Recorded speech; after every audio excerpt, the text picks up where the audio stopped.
जीवन के लक्ष्य, आपके मन में जो भी ख्याल आता हो लिख दीजिए।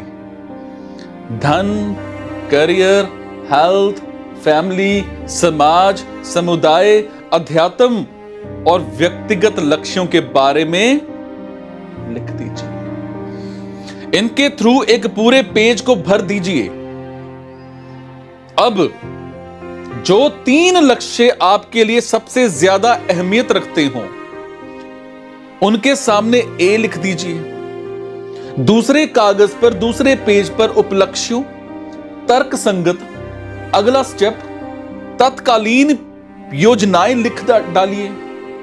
फिर हरेक ए लक्ष्य से एक अगला कदम अगले वीक के लिए निर्धारित कीजिए। अब आपके पास एक ठोस कार्य योजना है। इस लिस्ट की समीक्षा हर महीने कीजिए। इस तरह से अपने गोल ऑफ योर लाइफ की डायरेक्शन में होने वाली प्रोग्रेस का आप अंदाजा लगा पाएंगे। जीवन के लक्ष्यों की स्पष्ट सूची से महान शक्तियां प्राप्त होती हैं, लेकिन ऐसा मानना था, लेकिन कि इस बात से लोग समझ जाते थे कि उनके जीवन के एक एक मिनट का संबंध उनके लक्ष्य से होता है।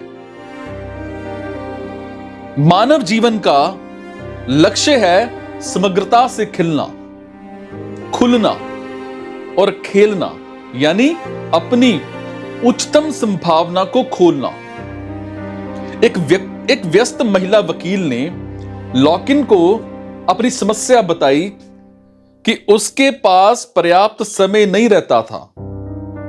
जब उस महिला वकील ने अपने जीवन के लक्ष्यों की सूची बनाई तो उसमें लिखा था कि एकाकी रहना चाहती हूं। लॉकिन ने उसे बताया कि उसके व्यस्त जीवन और निर्धारित लक्ष्यों के बीच विरोधाभास नजर आता है। ऐसा लगता है कि वो महिला किसी को ना नहीं कह पाती और उसका काफी जो टाइम है, समय है, यूं ही नष्ट हो जाता है। तो लॉकिन ने उसे टाइम सेविंग के कई नए तरीके बताए और इस तरह से महिला का सेल्फ कॉन्फिडेंस बढ़ता चला गया और वो ना कहना भी सीख गई। अगले 5 वर्ष आप किस तरह से गुजारना चाहेंगे? आप अगले 5 वर्ष किस तरह गुजारेंगे, या आपको किस तरह से गुजारने चाहिए, या आप किस तरह से गुजारना चाहेंगे? अगर आपने अपने जीवन का लक्ष्य अमीर बनना सीखा है और अब आप जवाब दे रहे हैं कि मैं मुंबई के सागर तट पर आलीशान मकान बनाऊंगा, तो इसका मतलब है कि आप ईमानदारी के साथ पहले सवाल का जवाब नहीं दे रहे हैं। अरे सीधा सा मतलब यह है कि आपने जिन लक्ष्यों के बारे में सुन रखा है उनकी तरफ गौर किए बिना अपने लक्ष्यों की खोज करें। हम तो कई तरह के कार्य ये सोच करके करते रहते हैं कि हमें ये सब करना चाहिए, लेकिन क्या सारे काम जरूरी होते हैं? भले ही काम लॉजिकल प्रतीत होते हों, लेकिन जीवन के लक्ष्य के साथ उनका कोई रिश्ता बनता है? रिलायंस उद्योग समूह के संस्थापक धीरू भाई अंबानी टाइम मैनेजमेंट के सरताज माने जा सकते हैं। उन्होंने भारतीय उद्योग जगत को समय से पहले, वक्त के आगे सोचना और उस पर सबसे पहले अमल करना सिखाया। धीरू भाई कौन? धीरज लाल हीराचंद अंबानी ये कहते थे कि धन के निवेश से ज्यादा इंपॉर्टेंट है समय का सही निवेश।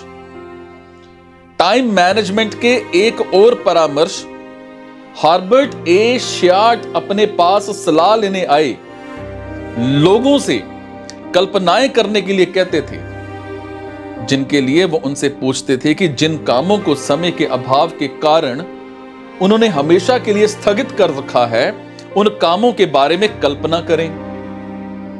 New York school of visual art के विद्यार्थियों से मिल्टन ग्लेसर कहते थे कि वो 5 साल के बाद एक दिन की रूपरेखा तैयार करें। ऐसे कई तरीके हैं, जैसे अपने बारे में स्मृति शेष लिखना, जिसे अगर गंभीरता से लिया जाए तो लोग कई निरर्थक फंदों से उभर कर जीवन के वास्तविक लक्ष्यों के प्रति अपने आप को केंद्रित कर सकते हैं।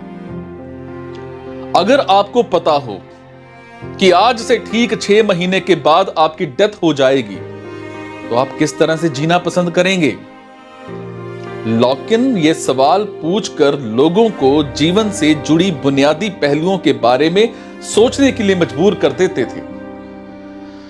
इसी तरह से शेपार्ड लोगों से पूछते थे कि जब आप संतुष्ट होंगे तब क्या आप जीवित रहेंगे, या आपको किस काम को पूरा नहीं करने का अफसोस है?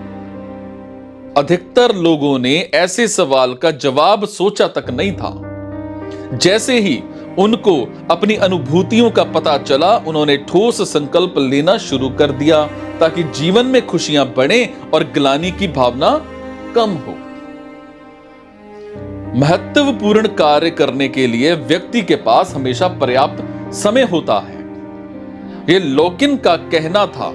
ज्यादातर लोग दिन के सर्वाधिक उत्पादक घंटे 8 बजे से 11 बजे तक अखबार पढ़ने, चाय पीने, बातें करने में खर्च कर देते हैं।